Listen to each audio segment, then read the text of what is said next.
Bismillahirrahmanirrahim. Assalamualaikum warahmatullahi wabarakatuh. Waalaikumsalam warahmatullahi wabarakatuh. Alhamdulillah, waktu yang telah diberikan pada saya untuk menanyakan sesuatu yang ingin saya tanyakan pada malam hari ini, khususnya kepada Ki Ageng Mageti. Perkenankan di sini saya mau menanyakan bagaimana caranya mengendalikan hati pada waktu sholat. Masalahnya begini, ya kan? Selama ini saya menjalankan sholat itu selalu terbayang persoalan-persoalan yang sebelumnya itu, sebelum sholat itu. Jadi waktunya sholat, walaupun tadinya sudah berusaha saya lupakan, tapi ternyata kok di dalam sholat itu muncul bayangan-bayangan seperti permasalahan-permasalahan dunia dan sebagainya. Jadi yang saya tanyakan bagaimana caranya mengendalikan hati di waktu kita menjalankan atau menunaikan sholat dengan baik. Dumateng Ki Ageng, waktu kami persilahkan. Assalamualaikum warahmatullahi wabarakatuh. Alhamdulillahirrahmanirrahim. Mudah-mudahan dengan konten yang saya unggahkan ini bermanfaat, khususipun dumateng tim dari Nusantara.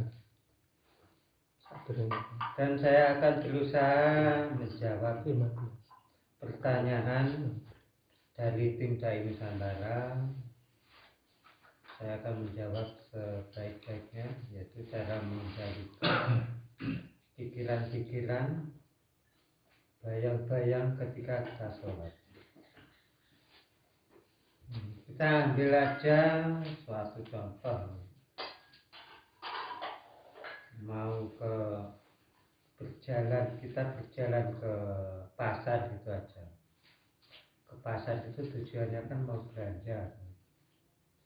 Kita dalam berjalan menuju ke pasar, itu ibarat kalau kita dalam perjalanan ini pikiran kita kemana-mana, itu saya pastikan kalian akan bertabrakan dengan yang lain atau banyak halangan yang akan kita hadapi. Dan selanjutnya yang kita tuju pun belum tentu kita dapat juga, karena kita ke pasar itu kalau nggak benar-benar fokus tujuan kita, pikiran kita nggak mungkin kesampaian untuk mendapatkan itu. Jadi dalam ke pasar itu kita harus menata pikiran, salah satunya menata anggaran kita, anggaran atau uang yang harus kita persiapkan. Anggaran itu harus disiapkan berapa barang yang akan kita beli. Lepas itu kita harus fokus dalam perjalanan. Jalan kita harus lurus pada jalan yang benar. Jangan kita berjalan di jalan yang salah. Jadi tujuan kita untuk mendapatkan apa yang kita inginkan. Kalau tujuan kita ini ngawur, ya jelas kita nggak mendapat apa-apa.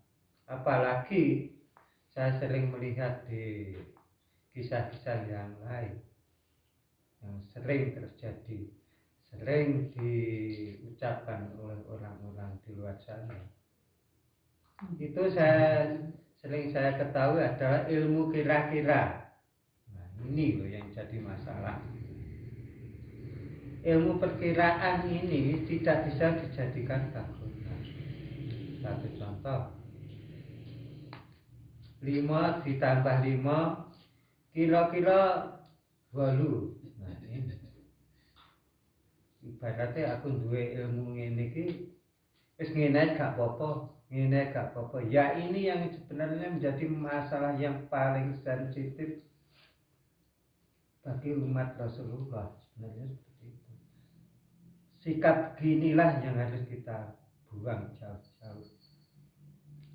Itu yang harus kita jadikan perhatian. Nah, itu.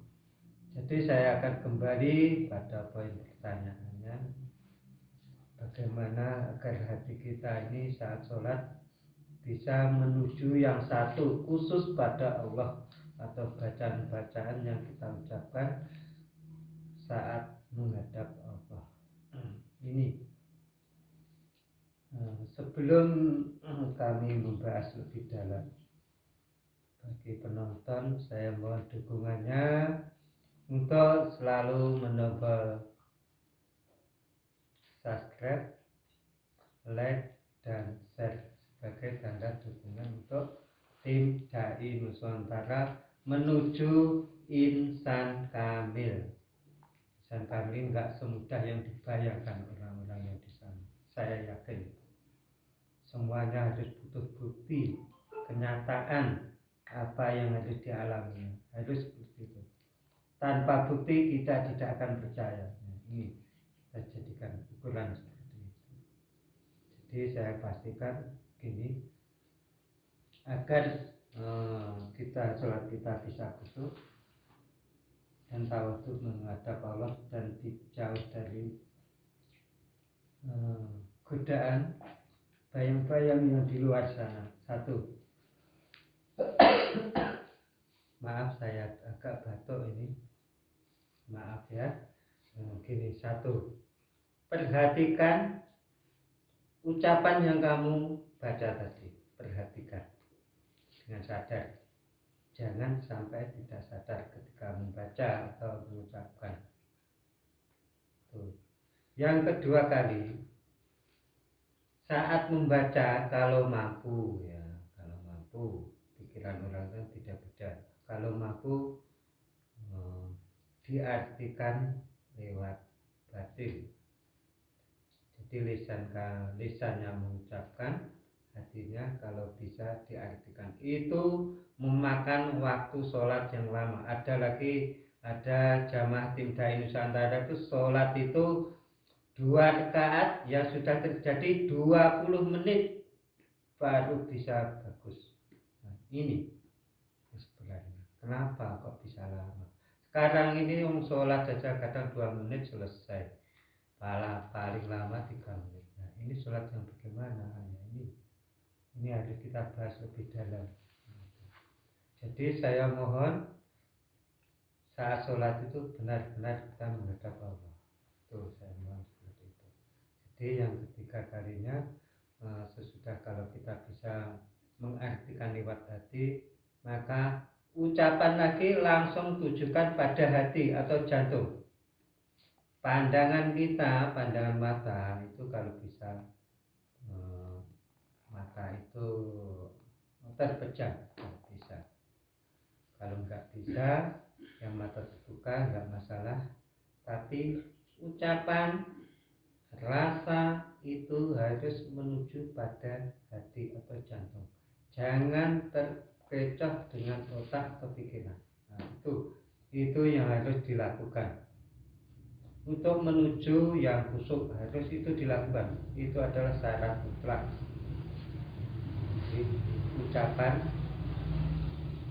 dengan sadar. Kedua kali kalau bisa diartikan sekaligus, langsung menuju ke hati. Kalau kita ucapan ini tidak sadar melalui otak atau kepala, itu saya pastikan akan terkoneksi oleh otak. Otak itu selalu urusannya duniawi dan duniawi. Jadi kalau ucapan dan arti itu menuju ke hati, maka semua nafsu akan hilang rusak, tidak akan kesan apapun. Saya yakin. Bagi yang ingin belajar ke tim Dai Nusantara, kami boleh untuk datang ke tim Dai Nusantara atau menghubunginya agar sholat kalian bermanfaat dan berguna. Maka kami akan terbuka bagi siapapun yang ingin masuk ke tim kami. Kami terbuka pada setiap golongan apapun, kami akan menerima dengan ikhlas. Di tahapan keempat, sesudah kita membaca, tujukan ke hati, fokuskan ke hati terus dengan istiqomah sampai mulai niat sampai salam. Fokuskan ke situ aja, jangan ikutan yang lain-lain. Insya Allah kamu akan terbimbing oleh hati itu sendiri. Jadi kalau hati itu yang membimbing ucapan kamu, saya pastikan itu semua nafsu akan jauh dari godaan dan tidak akan mampu mendekat pada ucapan kita dan hati kita. Itu sudah banyak saya rasa sudah banyak yang tahu bahwa hati itu urusannya Allah atau rahasia Allah di dalam hati. Maka ucapan bacaan sholat tadi langsung masuk ke dalam hati. Itu ada salah satu jalan untuk mengislamkan hati yang sempurna. Saya mohon seperti itu. Jadi itu gambaran-gambaran yang harus kita pelajari dan harus kita amalkan. Jadi di dalam hati itu ada kode. Kode itu harus bersanad. Apabila kode itu tidak ada bersanad, maka akan terputus. Begitu juga sahabat Rasulullah itu ada satu kisah. Sahabat Rasulullah itu berguna atau bermanfaat apabila umat Rasulullah itu mempunyai cahaya iman melalui pecahan-pecahan cahaya Rasulullah. Itulah namanya syafaat untuk umat beliau. Maka dari itu saya mohon bagi yang berbaiat, saya terbuka bagi kalian semuanya dan mohon untuk selalu menyikapi positif. Jangan ambil negatifnya, ambil sisi positifnya. Dari kami, saya mohon semuanya selalu berpartisipasi membantu channel kami tim Dai Nusantara. Itu adalah penjelasan dari kami, mudah-mudahan bermanfaat untuk tim Dai Nusantara khususnya, umumnya pada orang-orang Islam yang lain, dan bermanfaat untuk seluruh umat di muka bumi termasuk Islam rahmatal lil alamin. Katakan saking kula. Wassalamualaikum warahmatullahi wabarakatuh. Waalaikumsalam.